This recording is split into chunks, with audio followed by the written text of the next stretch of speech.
दोस्तों, आज की डिबेट बेहद दिलचस्प होने वाली है। बीजेपी प्रवक्ता शाजिया इल्मी का दावा है कि कांग्रेस ने 70 साल में कुछ नहीं किया, देश को गरीबी में डुबो कर रखा और जो भी विकास हुआ है वो हमारी सरकार की देन है। लेकिन कांग्रेस प्रवक्ता ने भी जोरदार पलटवार किया है। उन्होंने कहा, हमने देश को हरित क्रांति, दुग्ध क्रांति, एम्स, मनरेगा और बैंकों का राष्ट्रीयकरण दिया, जिनसे लाखों करोड़ों लोगों की जिंदगी बदली। और फिर डिबेट का सबसे धमाकेदार हिस्सा आता है, जहां कांग्रेस प्रवक्ता ने बीजेपी प्रवक्ता को करारा जवाब देकर पूरी बहस का रुख पलट दिया। तो दोस्तों, वीडियो का अंत बिल्कुल भी मिस मत करना, क्योंकि आखिरी कुछ मिनटों में डिबेट में वो होता है जो आपने सोचा भी नहीं होगा। चलिए बिना देर किए वीडियो शुरू करते हैं। चालू करो बे।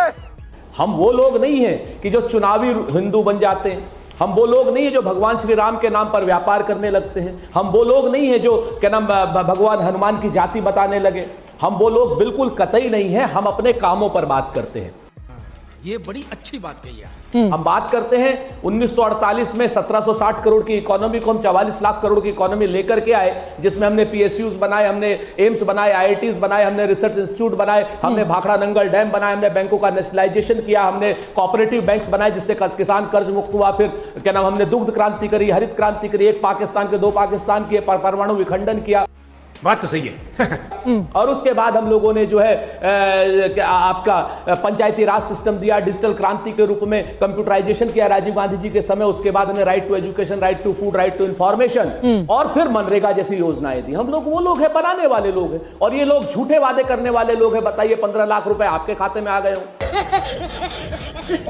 2 करोड़ रोजगार आपके किसी आसपास के लोगों को प्रतिवर्ष मिल गए हो। 11 साल हो गए, 22 करोड़ हो जाने चाहिए थे रोजगार। पर आपको लगता नहीं है कि ये जो नारा है एक रहेंगे सेफ रहेंगे को लेकर के थोड़ा सा डिफेंसिव हो गई थी? इंडिया गठबंधन थोड़ा सा डिफेंसिव पे चला गया था। बताता हूं। नहीं, ये तो नारा इनके लिए, पद्मजा जी आप जानती नहीं है, यहां पर मैं महाराष्ट्र में बैठा हूं, का प्रभारी हूं। एक्चुअल में ये नारा भारतीय जनता पार्टी डर के लगा रही है। मोदी जी डर गए। अच्छा, किया क्या देवेंद्र फडणवीस ने? देवेंद्र फडणवीस साहब ने सिर्फ मोदी जी की फोटो लगाई, शाह जी की भी फोटो गायब हो गई। आप चाहिए तो मैं आपको एक 500 यहां की होर्डिंग्स की तस्वीरें लाके भेज देता हूं। समझ रहे हो? ठीक है। लोग आपस में एक नहीं है कि पद्मजा की अभी गनीमत है सब्र मेरा, अभी लबालब भरा नहीं हूं, और वो मुझको मुर्दा समझ रहा है, उससे कह दो मरा नहीं हूं। क्या बात है सर, क्या बात है सर। कई दिनों से वो कह रहा है कि खत्म कर दूंगा नस्ल तेरी, है उसकी आदत डरा रहा है मेरी फितरत डरा नहीं। 3-4 चीजें बड़ी साफ है। पहली बात तो कृष्णा भाई बड़े अच्छे गजब इंसान है, गलत पार्टी में कह रहे हैं जासूस हैं हम। अरे भैया, जासूस तो मानसी सोनी की जासूसी करने वाले साहेब लोग हैं, हमसे कहाँ कह रहे हो? पेगासस लाने वाले साहेब लोग हैं, हमसे कहाँ कह रहे हो? हमारे पास ना पेगासस, ना सरकार, न कुछ, तब भी हम जासूसी कर रहे हैं। तो ये हमारे लिए कौशल की बात है और ये आपके लिए शर्म की बात है।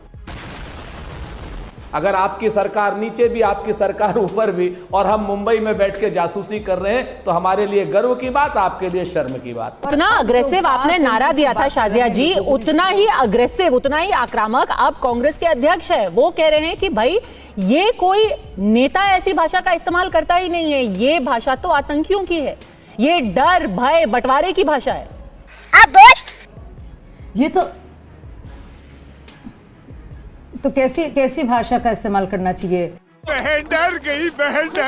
ये तो बात सच है कि आप लोगों की बेइज्जती की अमित शाह जी ने। गुजरात के गृह मंत्री ने दिल्ली बुला करके अजीत दादा को भी और शिंदे साहब को भी वहां पर पाठ पढ़ाया, एकता का डांट लगाई। ये तो अपने आप में, मैं थोड़ी कह रहा हूं, आप लोग कहते हो। खैर, हम जासूसी की बात पे नहीं आते, जाने दीजिए उस बात को। ये जासूसी हो गई ना आपकी, ये आपकी जासूसी बता रहे होंगे आपके, और वो भी गलत खबर। आपको कैसे मालूम?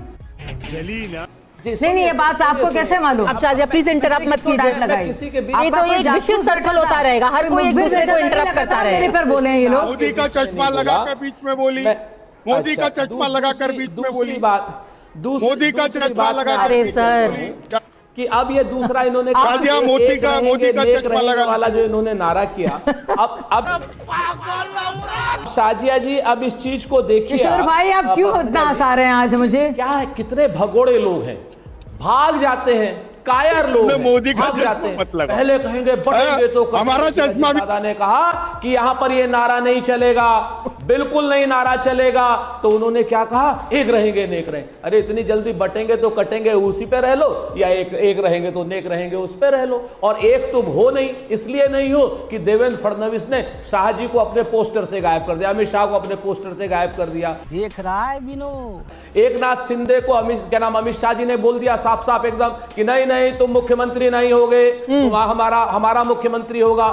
चुनाव के बीच में कभी कोई मुख्यमंत्री के लिए ऐसी बात कहता है? ये कि अब आने वाले समय में आप जिस तरीके से अब नारे क्या लगते हैं इनके, वोट जिहाद नारे क्या लगते हैं। नरेंद्र मोदी जी कहते हैं कि आपकी रोटी भी छीन लेंगे, बेटी भी छीन लेंगे, माटी भी छीन लेंगे।